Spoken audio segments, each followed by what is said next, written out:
The fascinating feature of quantum physics is things can exist in two places at the same time, as long as you don't look at them. It seems to say that reality is not what we think. A quantum computer can consider an equal number of states as there is atoms in the known universe. Mind-boggling. We have to continue to build the more powerful and the best quantum computers in the world. We have to be agile, engaged with the community to figure out, are there applications that our quantum computers can really address that have no other solutions? Not knowing exactly what that is today, I'm sure all of us will find it together.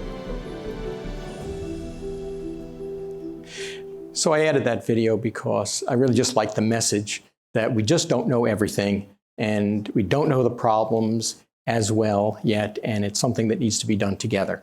The developers of the hardware and software along with end users. So, people always say that you don't want to be the last presentation. Worst thing that could happen is being the last presentation before happy hour. So, all right, that's happened. But even worse than that, there's a chess tournament, and I'm the last presentation before the chess tournament. Okay, I hope maybe I expose myself as being a little nerdy here, but that's me. So I just wanted to talk a little bit about the state of quantum computing in producing end user value. A slightly different approach than the prior speakers. And I'll talk about what's special about IonQ's quantum computer, the technology, a comparison, how it stacks up against other technologies, and a little bit about our engagement models. So we've all heard that quantum computing has the potential to have an immense impact in lots of different areas: chemistry, machine learning, optimization, materials. And in fact, there have been some interesting papers out. One where someone had done an analysis of Shor's algorithm, which is for finding the prime factors of large numbers, where it could be 10 to the 23rd times faster. It's a problem that it has the potential that problems that would otherwise take the duration of the universe to solve can actually be solved in real time. That's exciting, but of course that analysis assumes fault-tolerant computers, and the industry's not quite there yet. Well, in fact, I've been doing quantum for, 8 years or something like that, for a while now. And the first users of quantum, we wouldn't engage with them by saying, hey, here's some return on investment, here's what you can do, because the reality is, particularly 5 or 6 years ago, it didn't do anything. But, people wanted to participate because these were people that, have vision. They looked at it and said, gee, the opportunity is so great that I just need to participate. It's one of those things like, do I want to sit back and miss out on the internet and cell phones and a variety of other technologies? No, I just need to participate at some appropriate level. Leadership. One of the large financial institutions had once said to me, gee, Mark, we're the leader in the world, and we need to stay the leader in the world. And in order to keep our leadership, we need to make investments in these sorts of areas. Now, I'll argue that there are probably not really fast followers in the space of quantum, because you're not just taking your code and recompiling it and then having it run. It's not like a GPU where you're linking in a different subroutine library perhaps that runs a little bit faster, or maybe even 4 or 5 times faster. But you really have to relook at the algorithms that you're using and choose different approaches. And I'm going to give an example or two of that a little bit later on. But also, early adopters were worried about skills in their organization. You have to grow the people that you have, and you have to bring people on. Look, I have been looking at hiring people, and I got to tell you, it's not easy to find the kinds of skills that you need. And one of my goals is to partner with some universities, because it's important to build those skills. And of course, intellectual property, well, it's always better and easier to capture that value early on. Well, this is how people started 5 years ago. Whoops, wrong button. But where are we now? What's happened over the past couple months? What's happened in 2001 over the past couple months? Well, we've seen really amazing advances.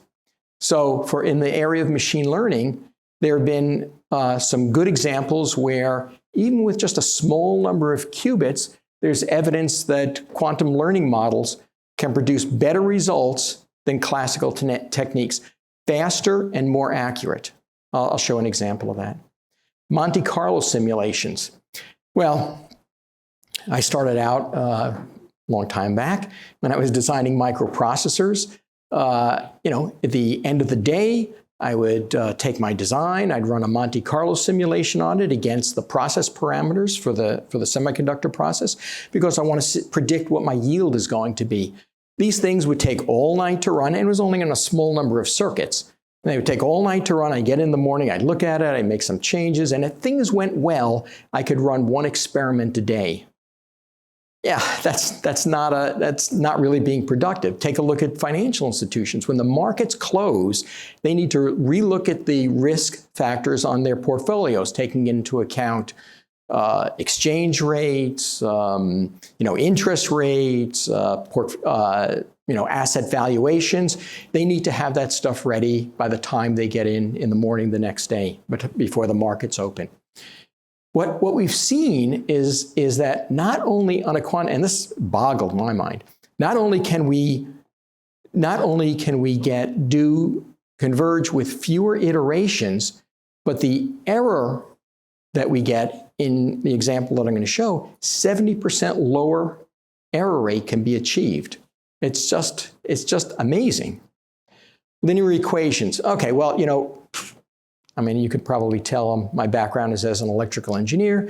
Engineers like to look at the world as sets of linear equations because we know how to solve those things.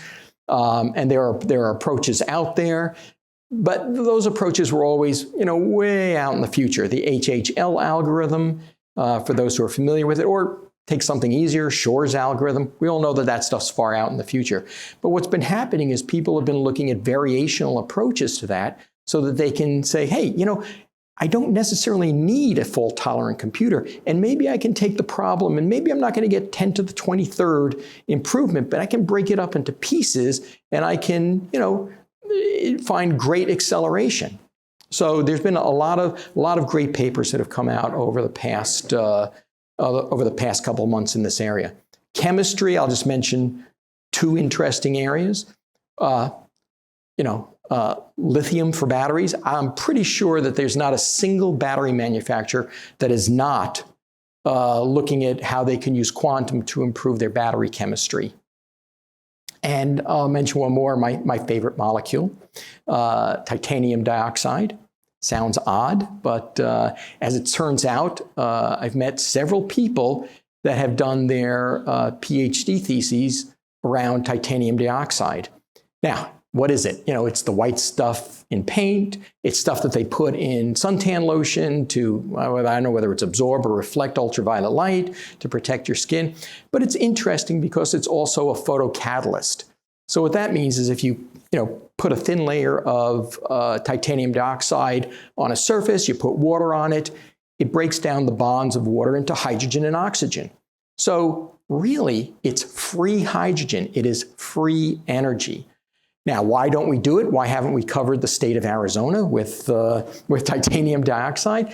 All right, well, the efficiency is extremely low, and people have been working for years on how to improve that. Well, you would think that it shouldn't be that hard if it's that interesting, but the fact is, if you go onto the NIST website, I love NIST, by the way. If you go onto their website and in the search engine you type in bad calculations, it comes up with a list of molecules whereby the simulated results are many times different than the measured results. The simulation just doesn't work. Titanium dioxide is one of those where the simulated results can be off by a factor of 500. So if you can simulate titanium dioxide, which you can't, but if you could, you could look at it and say, well, if I put this under stress, maybe I can push the efficiency up. Maybe if I dope it a little bit. But, all you have to do is get to like maybe 4% efficiency and you've changed the world. You can change the United States into a hydrogen economy instead of a hydrocarbon one. So the point about lithium and titanium dioxide is they're small molecules. We're not talking about something big. We're not talking about pharma where you have, tremendously large molecules with really complex interactions. Carl had mentioned some work they were doing on protein folding. That's great and that's interesting stuff. But, these are things where machine learning, Monte Carlo simulations, these are things where, you can demonstrate that there's real benefit, not yet in an application, but on small problems, even today with noisy intermediate scale quantum computers, without having to wait until there's fully fault tolerant ones. And let me just show you an example of that. Here's some work that we did with a major financial institution around optimizing asset allocation. So we're looking at, one axis is Apple, the other axis is Microsoft, and we're trying to say, what do we do to, how do you balance your portfolio? How do you optimize the return on your investment? So using a classical machine learning technique, a generative adversarial network, on a classical computer, you end up with with the blue one on the second one in versus the target distribution, which, okay, not too bad, but you see there's a bunch of stuff missing on it, and that takes 20,000 iterations to do. If you take that algorithm and you move it onto a quantum computer, all right, you get, surprisingly, better results than you got on the classical computer, and it only took 1,000 iterations, so that's nice. But if you then take it and you create a quantum-specific algorithm, you get, and I didn't show all the technical detail here. I think maybe someone's going to talk about this on Thursday in the technical presentation.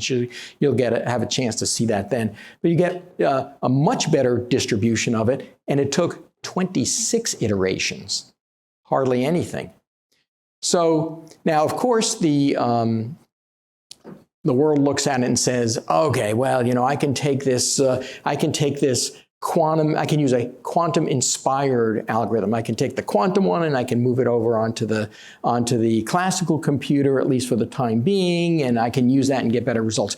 But just as you don't get the full benefit by going from the classical to the quantum, you're not going to get the full benefit going from the quantum back to the classical. The example on Monte Carlo simulation, some work that we had done with Goldman Sachs, just simply showing that it converges faster and 70% reduction in error. So my point is that initially it was people being visionary, people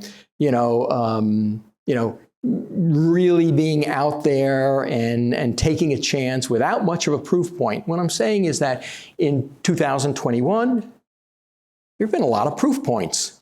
It's time to relook at it.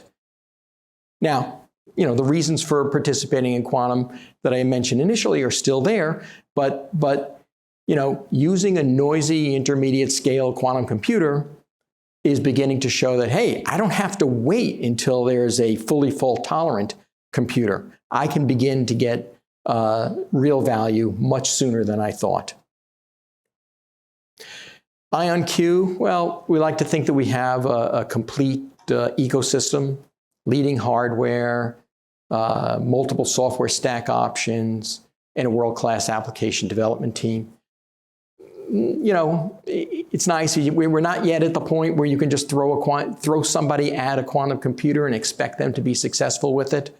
So you need to have some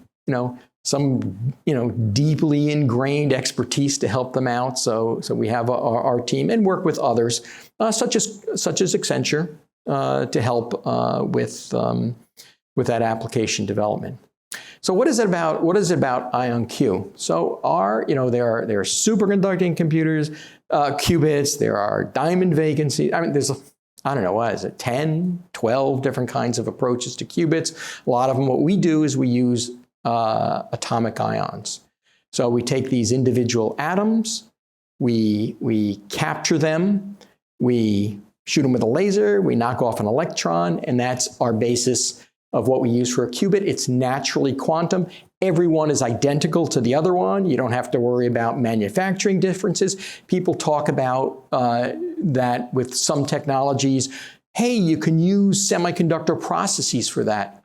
Well, we don't even need semiconductor processes. Not to say that we don't for the creation of the trap, but for the creation of the qubit, we don't need that because and everyone is identical because they're atoms. And by definition, that's what they are. But they have nearly perfect isolation from environmental influences. They run at room temperature. They're reconfigurable. You can expand them. About, I think it was maybe 2 months ago, we released a video and a press release where we showed where we could take strings of ion qubits and break them apart. Take that string, bring another string, attach them here. That maintains its quantumness and its quantum information. When you're done with this, you bring it back. You can bring that other one in. So you can scale that way very easily.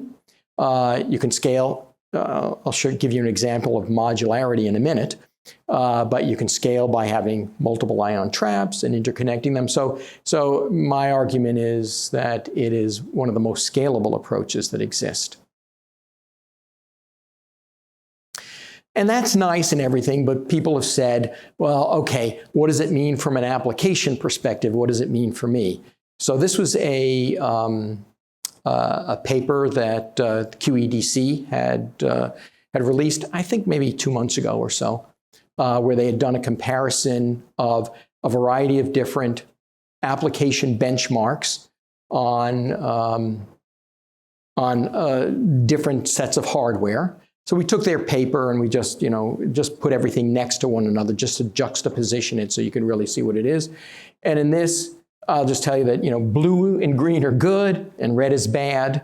And for the applications that they used for their benchmark, IonQ's approach came out the best in every benchmark.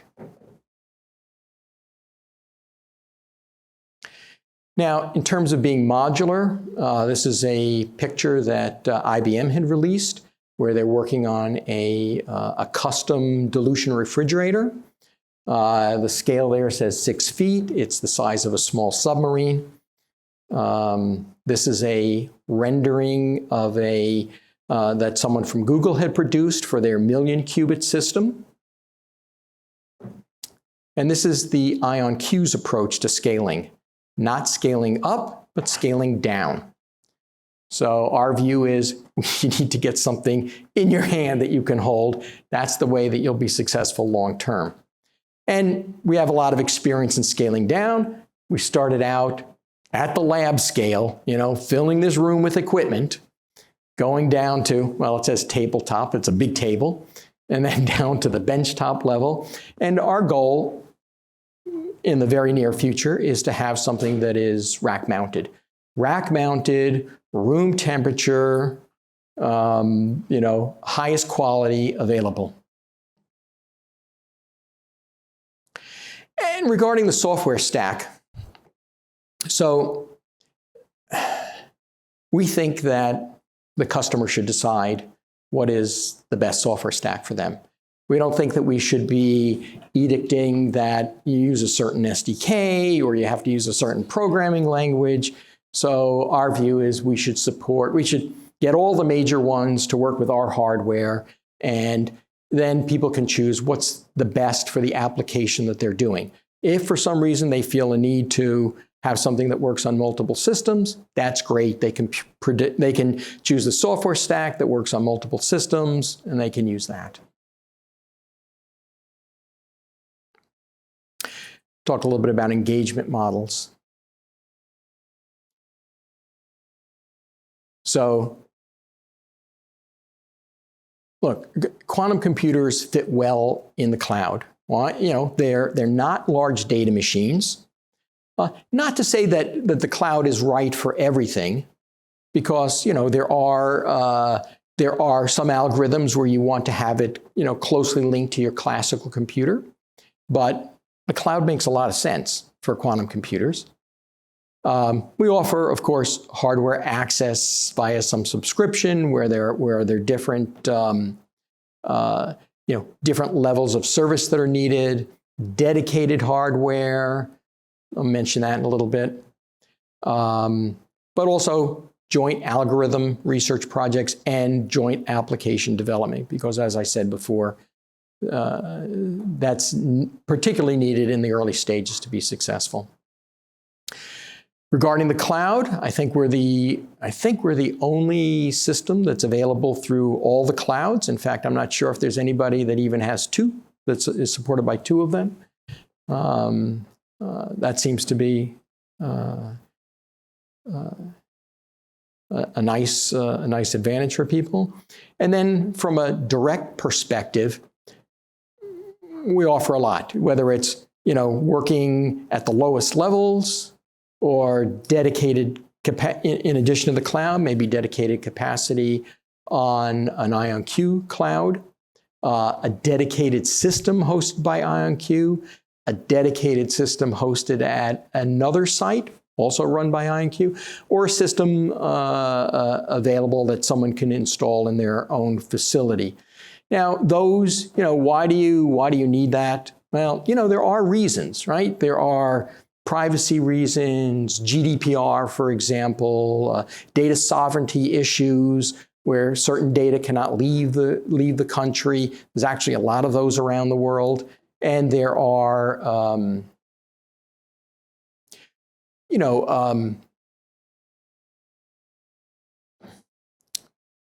security concerns. You know, there are some of the early users are doing things that that could be viewed as requiring clearance in order to run on a quantum computer. So to be safe, you know, we want to offer all of those different things. So we believe that we've outperformed all other quantum systems on application-oriented benchmarks based on, but I will tell you that there are other measures of how good quantum computers are. And my view is that we've exceeded that against all other quantum computers also. But more important, there's been rapid development in both algorithms and hardware. Now, the path to quantum advantage is not a step function where somebody says, aha, we've got it, because that's going to work for one small application. And that's nice, but that's not really, you know, it's not as pervasive as saying, okay, now there's quantum advantage. It's really a step function. It's really a slope, I should say, where, you know, it works for this machine learning problem, and now we can do this small chemistry problem, and then you work your way up, and that happens over time. But that's happening now, and you can see that in the results that have occurred in 2021. So, you know, we're far from where people were when we first got started, where they relied on their vision in order to say, yes, I want to get involved with that. We're now at the point where it's time to start looking at how can you apply this to your particular organization. Now, I want to be clear. I don't want to, you know, suggest that someone's going to get a return on value on their investment, you know, in the next 3 months. You know, let's be honest about it. There's still work that has to be done, but we're at a point where that work can begin now, and people who start that now will have a significant advantage over their competition. That's all I wanted to say. It's we still have a few minutes. Happy to take any questions. Thank you. Oh, I'm sorry. If you would like to, our contact information is here. My colleague, Bob Nelson, is someplace in the back. I can't see because of the lights. but we're happy to talk to anybody about possible relationships across the board. And of course, at the last is the obligatory legal disclaimer. Let me get that off the screen real fast.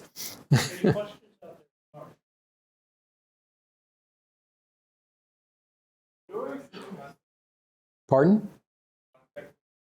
Oh, yeah, sure. Now, these presentations are going to be available online for people? It takes a few weeks to a month, but Aye. presentations and videos. Okay, great. But if you do have follow-up questions with Mark or any of our speakers today, please speak. Yeah.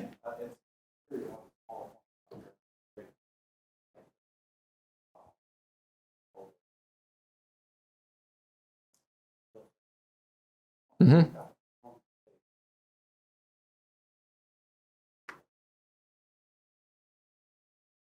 Is your question that the environment affects how long it takes to get the application to work? Or is your question, in general, how long does it take to get an application to work? Yes.